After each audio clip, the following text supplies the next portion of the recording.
The spiritual purpose of your incarnation can be pretty much anything, and even though I cannot tell you what is your specific purpose, I can give you a map to figure out. So, today I'll talk about 4 common topics found in reincarnation books: soul mission, challenges and lessons, contracts with other souls, and karma. I hope this video can help you to understand the soul's point of view when it decides to have a human experience.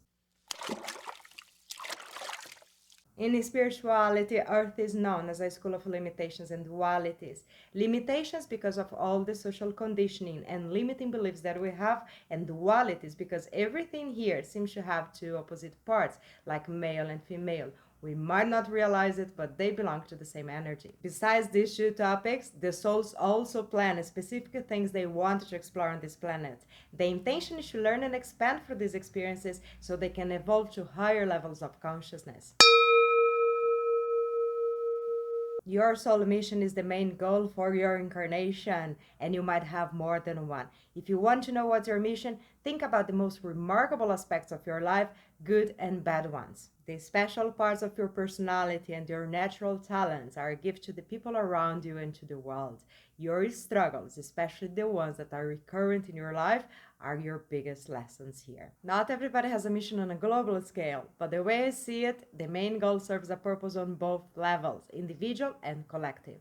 For example, people with difficulties related to gender and sexuality might be learning how to balance their male and female energies, and on the collective, they're helping society to break a lot of taboos and limitations. Or people that have a simple job like serving and cleaning might have a personal purpose to learn humbleness, and on the collective, we need them. How would be the world around us if nobody was cleaning it? In the books I read, I saw all sorts of stories. Souls that wanted to experience physical strength or limitation, souls that wanted to explore violence, leadership, arts, and even souls that volunteered to help others to learn their lessons. The most common example that I found about that is when a soul volunteers to come and die during childhood, so the grown-ups can learn something from that experience, like detachment or even compassion. There is even something called resting in life.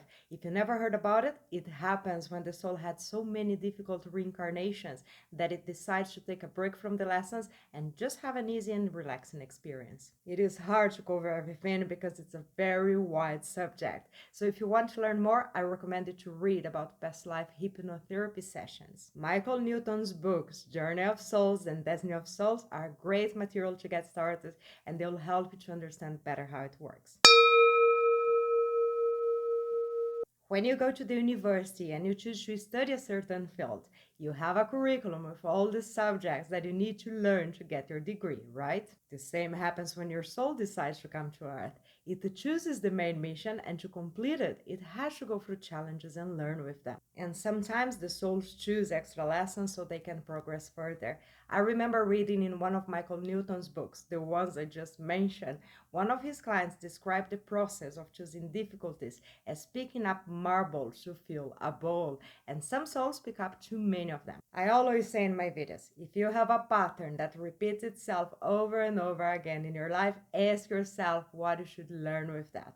Only when you master a lesson and you have a deep transformation happening inside you, you'll be able to see a reflection of that in your reality. And by the way, if you stop blaming the world for your problems and you understand that they are an important factor to make you who you are, and you give them a positive meaning to the point of feeling grateful for them, you can get a lot of healing done in your life just by doing that. We have many contracts with other souls in life, sometimes from the same group, other times not. These encounters might last 5 minutes, 5 years, or even a lifetime.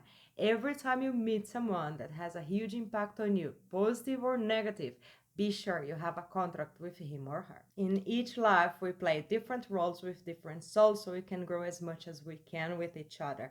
If we would always interact with the same souls, we wouldn't learn different things because the dynamic would always be the same. These contracts are about the exchange that will happen in life between the two souls. Sometimes it's mutual, sometimes it's one direction only, and sometimes they are really difficult because of karma, which I'll explain better in the next topic. Though I must say that soulmates might hurt you as well, and it's not necessarily karma.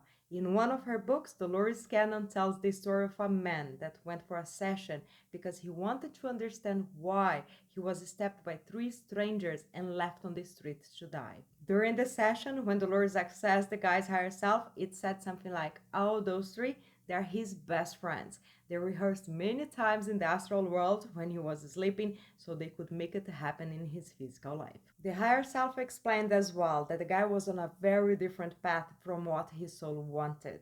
To correct that, the plan was to give him a shocking experience so he could redirect his life, and it actually worked. His soul wanted that, and the three friends volunteered to do the job.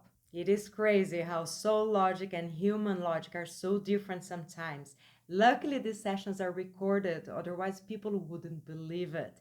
Can you imagine the guy's reaction after the session when he listened to this answer coming out of his own mouth? Any special encounters that you have in life, even when they look painful, do your best to understand how they affected you in a positive way.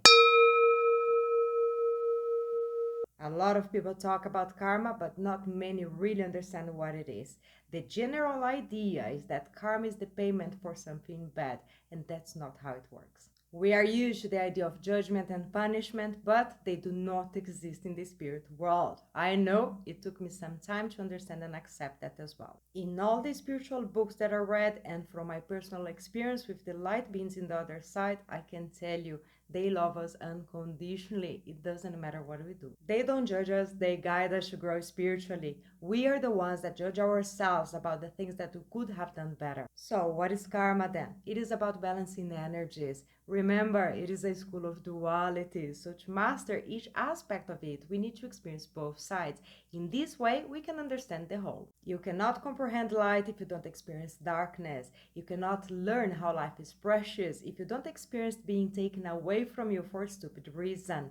Can you see how it works? They're like two sides of the same coin. Now, karma between souls is a different story. Some souls drag karma through many lifetimes because they didn't learn yet how to forgive and let go. Every time I watch a movie that has revenge, it reminds me how karma is created and maintained between two souls, and sometimes it takes many lifetimes until they understand how to dissolve it. Your attachment to the idea that someone owes you something and must pay for it is what creates karma, and sometimes even after death, the soul carries this feeling. You can solve karma instantaneously if you detach yourself from this kind of idea, forgive, and release the person. Another thing that I want to mention on this topic is about what some people that believe in reincarnation think about the ones with physical disabilities. I heard many times they saying things like, probably they're like this because they're paying for something really bad that they did in a past life. And honestly, that's not nice. A soul might choose an imperfect body for many different reasons.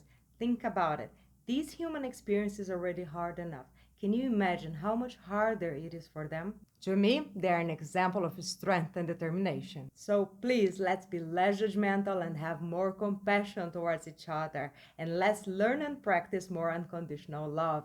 This world needs a lot of it. I hope my video today has helped you to understand the most important aspects of your life from your soul perspective. Thank you so much for watching and see you next time.